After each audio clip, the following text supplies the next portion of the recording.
കുറേ നാളത്തെ ഒരു ആഗ്രഹമായിരുന്നു എൻ്റെ സെൻ ഫുൾ റീസ്റ്റോറേഷൻ ചെയ്യണം. ആ ആഗ്രഹത്തോടെ ഞാൻ ചെന്നുവിട്ടത് ഇൻസ്റ്റയിൽ പേജുള്ള കല്ലറയിലുള്ള അല്ലമി എന്ന ആളുടെ അടുത്താണ്. എൻ്റെ വണ്ടി കാണിച്ചു 80,000 ബഡ്ജറ്റ് വിട്ടു. ഒരു മാസം കൊണ്ട് പണി ചെയ്ത് തരാം എന്ന വ്യവസ്ഥ. ആദ്യം 30,000 കൊടുക്കുകയും ചെയ്തു. ബാക്കി പണി കഴിഞ്ഞ് തരാം എന്ന വ്യവസ്ഥയിലാണ് കൊടുത്തത്. ഒരാഴ്ച കഴിഞ്ഞ് വർക്കിന് കയറ്റി. പിന്നെ കുറച്ച് പൈസയും പിന്നെ അവൻ ചോദിച്ചു വാങ്ങിച്ചു. ഒരു മാസം കഴിഞ്ഞ് വണ്ടി ചോദിച്ചപ്പോൾ ഒരാഴ്ചക്കകം തരാം എന്നും പറഞ്ഞ് അല്ലമി എന്നെ പല ആഴ്ചകൾ പറ്റിച്ചു. 7 മാസം വരെ വണ്ടി അവൻ ഇനി തന്നില്ല. പണി തീർന്നില്ലെങ്കിലും വണ്ടി ഞാൻ എടുത്തുകൊണ്ടുവരും എന്ന് പറഞ്ഞപ്പോൾ അവൻ കാട്ടിക്കുട്ടി എങ്ങനെയൊക്കെയോ വണ്ടി തന്നു. വണ്ടി കൊണ്ടുവരാൻ ഞാൻ പോയപ്പോൾ അല്ലമി പറഞ്ഞു 1,00,000 രൂപ എന്ന്. 1,00,000 രൂപ ആയോന്ന് ചോദിച്ചപ്പോൾ നാട് റോഡിൽ നിന്ന് മെൻ്റൽ പിടിച്ച ആളുകളെ പോലെ ബഹളം വെച്ചു. നാണക്കേട് കാരണം ആ പൈസ ഞാൻ കൊടുത്തിട്ട് വന്നു.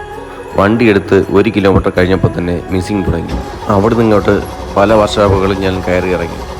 ഞാൻ പറഞ്ഞ പണിയൊന്നും അല്ലമി ചെയ്തില്ല. പറഞ്ഞ കളറോ പറഞ്ഞ സീറ്റോ ഒന്നും അവൻ ചെയ്തില്ല. ആദ്യം പണിയുടെ പൈസ കുറച്ച് പറയും, പിന്നെ വണ്ടി പണിയാൻ കയറ്റിയാൽ അവൻ്റെ സ്വഭാവം മാറും. ഇൻസ്റ്റയിൽ പേജ് ഉള്ളത് കൊണ്ട് ഇൻസ്റ്റയിൽ കണ്ടാണ് ആളുകൾ വരുന്നത്. എനിക്കും അതുപോലെയാണ് അബദ്ധം പറ്റിയത്. നിങ്ങൾക്കും ഇതുപോലെ പണി കിട്ടരുത്. ഈ അല്ലമിക്ക് സ്വന്തമായി വർക്ക്ഷോപ്പോ ഗ്യാരേജോ ഒന്നുമില്ല. വണ്ടി കണ്ടവരെല്ലാം മോശം അഭിപ്രായമാണ് പറയുന്നത്. ഇനി ആരും അല്ലമിയുടെ വലയിൽ വീഴരുത്.